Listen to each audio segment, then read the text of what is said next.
ഇനി നമ്മൾ കാണുന്നതാണ് കൃഷ്ണ ടെമ്പിൾ. ഇതിനകത്തോട്ട് കയറാൻ പറ്റുമോ അറിയില്ല, ഒരു അറ്റംപ്റ്റ് നടത്തി നോക്കാം.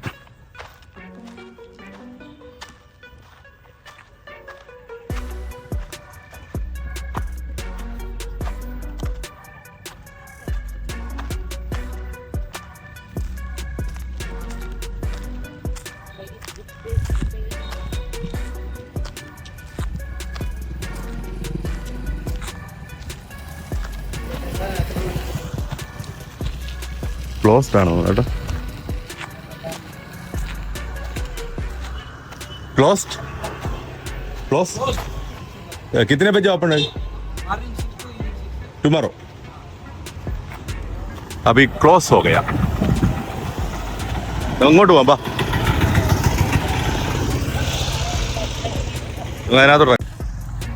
ഇനി നമ്മൾ കാണുന്നത് ഹംപി ബസാറാണ്.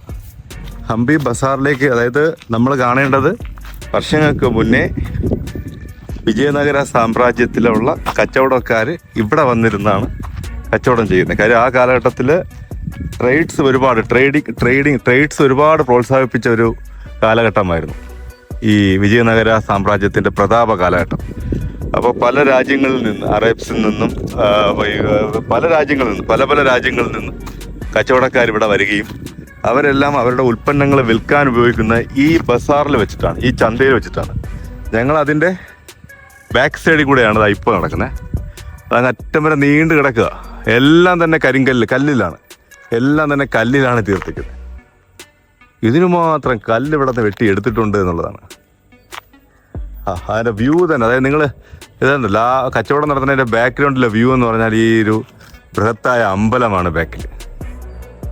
ഇതിൻ്റെ ഇപ്പം എല്ലാം തകർന്നു പോയി. നമ്മുടെ ഡൽഹി സുൽത്താനേറ്റുമായിട്ടുള്ള യുദ്ധത്തിന് ശേഷം ഇവിടെ കംപ്ലീറ്റ് നശിപ്പിച്ചു കളഞ്ഞു. അപ്പോൾ അതുകൊണ്ട് നശിപ്പിച്ചിട്ട് പോലും ഇത്രയും ശേഷിക്കുന്നു എന്നുള്ളതാണ് ഈ ഹംപിയുടെ ആ ഒരു പ്രസക്തി. വൃത്തികെട്ടവന്മാർ വന്നിട്ട് ഇവിടെ കംപ്ലീറ്റ് നശിപ്പിച്ചു. പക്ഷെ അത് അന്നത്തെ പൊളിറ്റിക്കൽ റീസൺസ് ഉണ്ടാകാം. ബട്ട് എനിവേ നശിപ്പിച്ചു കളഞ്ഞു എന്നുള്ളത് നമുക്കൊരു വലിയ നഷ്ടം തന്നെയാണ്. അപ്പോൾ എന്നിട്ട് പോലും ശേഷിപ്പുകൾ ഇത്രയാണ് ബാക്കിയുണ്ട്, ഇപ്പോഴും നിൽക്കുന്നുണ്ട്. നൂറ്റാണ്ടുകൾ അതിജീവിച്ച് ഇപ്പോഴും നിൽക്കുന്നുണ്ട്. നമ്മളിനി ആ മാർക്കറ്റിനകത്തൂടെ ഞാനൊന്ന് നടക്കാൻ ശ്രമിക്കുകയാണ്. അപ്പോൾ ഇങ്ങനെ നടക്കുമ്പോൾ നമ്മൾ മനസ്സിൽ വരേണ്ടത്, വർഷങ്ങൾക്ക് മുന്നേ രണ്ട് സൈഡിലും കച്ചവടക്കാരിരുന്ന് ഇങ്ങനെ കച്ചവടം ചെയ്യുന്ന ആ ഒരു ഇമേജ് നിങ്ങളുടെ മനസ്സിൽ വന്നാൽ അതൊരു വേറെ ലെവലായിരിക്കും.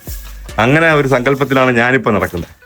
ഇപ്പം ചരിത്രം പഠിച്ചു കഴിഞ്ഞാൽ, ചരിത്രം മനസ്സിലാക്കാൻ ശ്രമിക്കുമ്പോൾ, ഈ ചരിത്ര അവശേഷിപ്പുകളിലൂടെ നടക്കുമ്പോൾ നമുക്കൊരു രോമാഞ്ചം ഉണ്ടാകുന്ന ഒരു ഫീലാണ്. ഇപ്പോൾ ഈ നിങ്ങൾ കാണേണ്ടത്, ഈ ഒരു വീഡിയോ ഇപ്പോൾ തകർന്നിരിക്കുന്നതാണ്.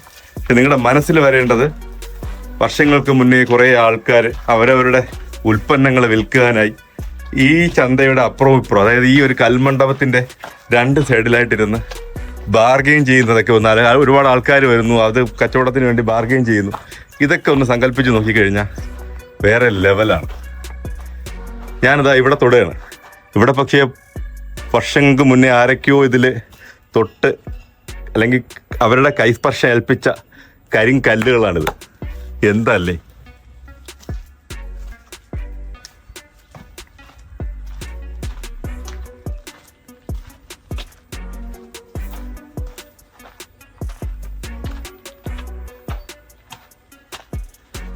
ഇതങ്ങ് നീണ്ടു കിടക്കുക, ഇവിടെ ഒന്നും അവസാനിക്കുന്നില്ല. അറ്റം വരെ ഈ ചന്ത, അതായത് ഹംപി ബസാർ ആണ് ഈ കാണുന്നത്. നിങ്ങൾ ഓഫ് സീസൺ ആയതുകൊണ്ടാണോ എന്നറിയില്ല, ഒരുപാട് ടൂറിസ്റ്റുകളൊന്നും ഇവിടെ ഇല്ല. ഒരുപക്ഷെ ചരിത്രം ഇഷ്ടപ്പെടുന്നവർ മാത്രമേ ഇങ്ങോട്ട് വരാൻ സാധ്യതയുള്ളൂ. ഇത് ചെന്നിറങ്ങുന്നത് ഒരു കുളത്തിലേക്കാണ്. പണ്ട് കച്ചവടം ചെയ്തുകൊണ്ടിരുന്ന ഒരാളെ മാത്രം എനിക്കിപ്പോൾ കാണാൻ പറ്റി. പണ്ട് ഇവിടെ മീൻ കച്ചവടം ചെയ്തുകൊണ്ടിരുന്ന ചാള മേരി.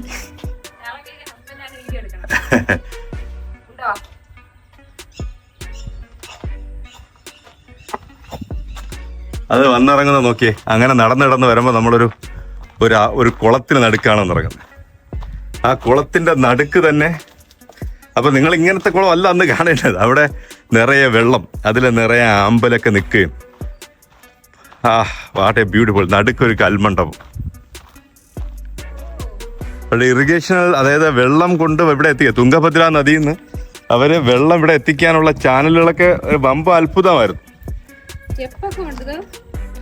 അടല്ലേ ഇതുവഴി വെള്ളം, അതായത് ചന്തയുടെ സൈഡിൽ കൂടെ വെള്ളം ഇങ്ങനെ, അതായത് നിങ്ങളത് സങ്കല്പിക്കണം, ചന്തയുടെ സൈഡിൽ കൂടെ വെള്ളം ഇങ്ങനെ ഒലിച്ചിറങ്ങി വന്ന് ഇതുവഴി താഴെ വന്ന് ഇതിലേക്ക് വീഴും.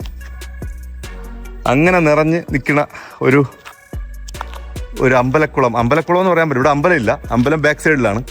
ഇതൊരു സംഭവം തന്നെ കേട്ടോ. നമ്മളിപ്പോൾ ഇറങ്ങുകയാണെങ്കിൽ, പടി ഇറങ്ങുകയാണെങ്കിൽ നേരെ അതിലേക്ക് ഇങ്ങനെ ഇറങ്ങി വരാം.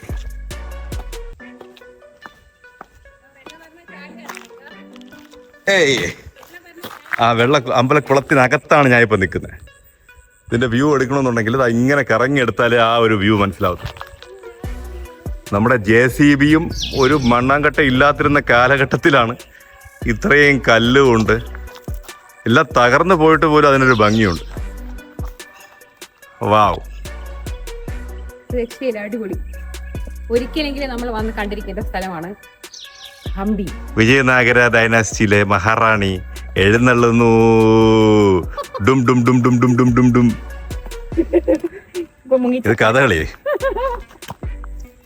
ഞാനായിരുന്നെങ്കിൽ അന്ന് ഇവിടെ ഉണ്ടായിരുന്നെങ്കിൽ, അയ്യോ ഇവിടെ കുഴിഞ്ഞു പോകുമെന്തോ, ഞാൻ അന്ന് ഇവിടെ ഉണ്ടായിരുന്നെങ്കിൽ ഞാൻ നേരെ ഇവിടെ വരും.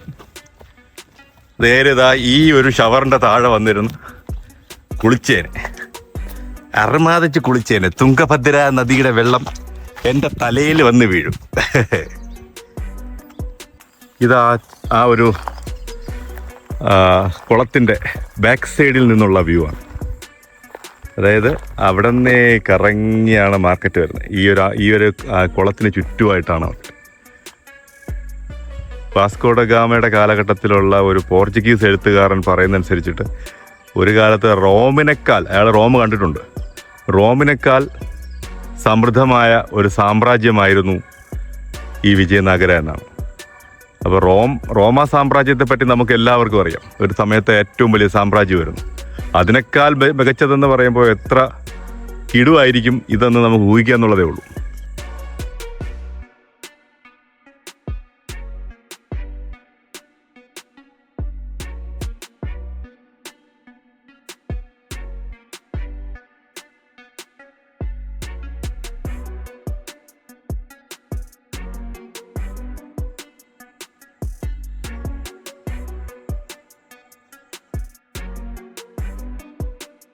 കല്ലും നമ്മളൊരു അല്പനേരം നോക്കി നിന്നാൽ എന്തെങ്കിലും ഒരു വ്യത്യസ്തത കാണാം കേട്ടോ. എല്ലാ കല്ലിലും കൊത്തുപണി. ഇതിപ്പോൾ ഇത്രയും വർഷം കഴിഞ്ഞുകൊണ്ട് അത് ശോഷിച്ചു പോയതാണ്. പക്ഷെ ആ സമയത്തൊക്കെ ഇതെല്ലാം ഏറിച്ച് നിൽക്കുമായിരിക്കും. നല്ല ഉഗ്ര ഫിനിഷിംഗ് ആയിരിക്കും. ഡീറ്റെയിൽഡ് ആയിട്ടുള്ള കൽപ്പണിയാണ്. അതായത് എന്താണ് വിധ സ്വർണ്ണ കച്ചവടക്കാരല്ലല്ലോ, വളക്കച്ചവടക്കാര്, വേറെ ആരൊക്കെ, പൂക്കച്ചവടം. ഇവിടുത്തെ ആൾക്കാര് ഇരിക്കണ സാരി ഇങ്ങനെ മുഖത്തൂടെ മൂടിയൊക്കെ ഇരുന്ന് പൂവിക്കും. അതോ ആ കാലഘട്ടത്തിലെ സ്ത്രീകൾ എങ്ങനെയായിരുന്നു? അടിമ കച്ചവടം ഉണ്ടാകും.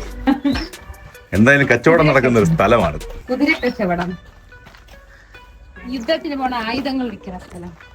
ആയുധങ്ങൾ വെക്കുന്ന സ്ഥലമാണെന്ന് എനിക്ക് തോന്നുന്നില്ല. ഇത് കണ്ടിട്ട് നീ നേരത്തെ പറഞ്ഞതുപോലെ വള, പൂവ്, ഫ്രൂട്ട്സ്, അതല്ലെങ്കിൽ പലവ്യഞ്ജനങ്ങൾ, സുഗന്ധവ്യഞ്ജനങ്ങൾ, വസ്ത്രങ്ങൾ, മാലകൾ, അമ്പലത്തിൽ ആവശ്യമായിട്ടുള്ള വസ്തുക്കൾ, നേർച്ച വസ്തുക്കൾ, ഇതൊക്കെ ആയിരിക്കും ഇവിടെ കച്ചവടം ചെയ്തിട്ടുണ്ടാകുക. ഇവിടെ നിന്ന്, അതായത് പല ഭാഗത്തു നിന്നും ആൾക്കാർ ഇവിടേക്ക് വരും. ഇതൊരു ട്രേഡ് പ്ലേസ് ആയിരുന്നു. അതാണ് ഈ വിജയനഗര നഗരത്തിന്റെ സമൃദ്ധിക്ക് പ്രധാന കാരണം. അന്നത്തെ രാജാക്കന്മാര് കച്ചവടത്തിന്, ട്രേഡ്സിന് ഒരുപാട് പ്രാധാന്യം നൽകിയിരുന്നു. അതുകൊണ്ട് തന്നെ ഈവൻ അറബ്സ് പോലും ഇവിടെ വന്നിട്ടുണ്ട് പല ഭാഗത്തായിട്ട്. അവരുടെയൊക്കെ പള്ളിയുടെയും രൂപത്തിലൊക്കെ ഉള്ള മോസ്കുകൾ പോലും ഉണ്ട്. ഈ കല്ലിന്റെ രൂപത്തിൽ പണിത മോസ്കുകളുണ്ട്. അപ്പൊ അത് തന്നെ കൃഷ്ണദേവരായയുടെ കാലഘട്ടത്തില് ഇതുവഴി പോവാം, മതസൗഹാർദ്ദത്തിന്റെ ഒരു പ്രതീകം തന്നെ ഉണ്ടായിരുന്നു. പിന്നീടാണ് കൃഷ്ണദേവരായയുടെ കാലഘട്ടത്തിന് ശേഷം വന്ന അദ്ദേഹത്തിന്റെ അമ്മാവനാണെന്ന് തോന്നുന്നു. അദ്ദേഹത്തിന്റെ ഭരണസമയത്താണ് ഡൽഹി സുൽത്താനേറ്റുമായിട്ട് ഇടയുന്നത്. ആദ്യകാലത്ത് ഡൽഹി സുൽത്താനേറ്റുമായിട്ട് കമ്പനിയായിരുന്നു. ഇവര് പുള്ളിക്കാരൻ ടൈപ്പ് ചെയ്ത് തൊട്ടടുത്തുള്ള മറ്റ് സുൽത്താനേറ്റുകൾ ആക്രമിച്ചുകൊണ്ടിരുന്നതാണ്. പിന്നീടാണ് സുൽത്താനേറ്റുകളെല്ലാം കൂടെ ജോയിൻ്റായി ഇവർക്കെതിരെ ആക്രമണം ആരംഭിച്ചത്. ആ ആക്രമണത്തിൽ പിടിച്ചു നിൽക്കാൻ പറ്റാതെയാണ് വിജയനഗര നഗരം തകരുന്നത്. പക്ഷേ ആ യുദ്ധത്തിന് ശേഷം സുൽത്താനേറ്റ് മാക്കാന്മാർ കംപ്ലീറ്റ് നശിപ്പിച്ചു കളഞ്ഞു. എത്ര കാലം നീണ്ടു നിന്ന യുദ്ധമായിരിക്കും അതറിഞ്ഞൂടാ. എന്തായാലും ആ ഒരു യുദ്ധത്തിൽ വിജയനഗര ആനപ്പട്ടാളവും കുതിരപ്പട്ടാളവും ലക്ഷക്കണക്കിന് വരുന്ന കാലാൽ പട്ടാളവും എല്ലാം പരാജയപ്പെട്ടുപോയി. ഇത് കൃഷ്ണദേവരായരുടെ കാലഘട്ടത്തിലല്ല, അത് കഴിഞ്ഞുള്ള കാലഘട്ടത്തിലാണ്. അതിന് പ്രോപ്പർ ലീഡർഷിപ്പൊന്നും ഇല്ലാതെ വന്നപ്പോൾ ഈ ഒരു സാമ്രാജ്യം തകർന്ന് മണ്ണടിഞ്ഞു പോയി. ഇവിടെ വെള്ളം സംഭരിച്ച് വയ്ക്കാനുള്ള ചെറിയ ടാങ്കാണ്. ഇല്ല, വെള്ളം സംഭരിച്ച് വയ്ക്കാനുള്ള ടബ്. അത് ഒറ്റ കല്ലിലങ്ങ് കൊത്തിയെടുത്തേക്കാണ്. അവിടെയും കൊത്തുപണികളാണ്. ഇവിടെയൊക്കെ ചെറിയ ഒരു റൂം പോലെയൊക്കെ ചെയ്തിട്ടുണ്ട് കേട്ടോ. ബാക്കിൽ ഗുഹയാണ്. അടിപൊളി. ചെറിയ കല്ലിൽ തന്നെ തീർത്ത ചെറിയ ഹോൾ. അതുവഴി അകത്തേക്ക് ഇറങ്ങുമ്പോൾ ഗുഹാമുഖം. അതുവഴി കറങ്ങി തിരിഞ്ഞ് ഞാൻ എന്താ വരെയത് വിളിക്കാം. എവിടെ തിരിഞ്ഞ് നോക്കിയാലും എന്തെങ്കിലുമൊക്കെ കൊത്തുപണി ഉണ്ടാവും. ഹലോ,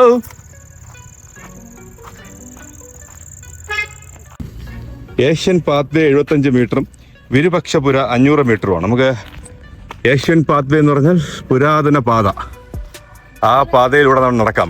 നമുക്ക് മാർക്കറ്റിലേക്ക് വരാനുള്ള പാത. അതായിരിക്കണം. മാർക്കറ്റിൽ വരാനും മാർക്കറ്റിൽ നിന്ന് തിരിച്ചു പോകാനുമുള്ള പ്രാചീന വഴിയാണ് ഇത്. ഇതുവഴിയാണ് ഇപ്പോൾ നമ്മൾ നടക്കുന്നത്. അല്പം മുമ്പ് പറഞ്ഞതുപോലെയാണ്. പോകുന്ന വഴിയിൽ ഒരു പാറ കണ്ടാൽ അവിടെ കൊത്തിവെക്കും. ഇതാ നോക്കിയേ, അങ്ങോട്ട് കയറുന്ന വഴിയിൽ മനോഹരമായ ഒരു ശിവലിംഗവും മറ്റു ദേവന്മാരുടെയൊക്കെ പടവും കൊത്തിവെച്ചിട്ടുണ്ട്.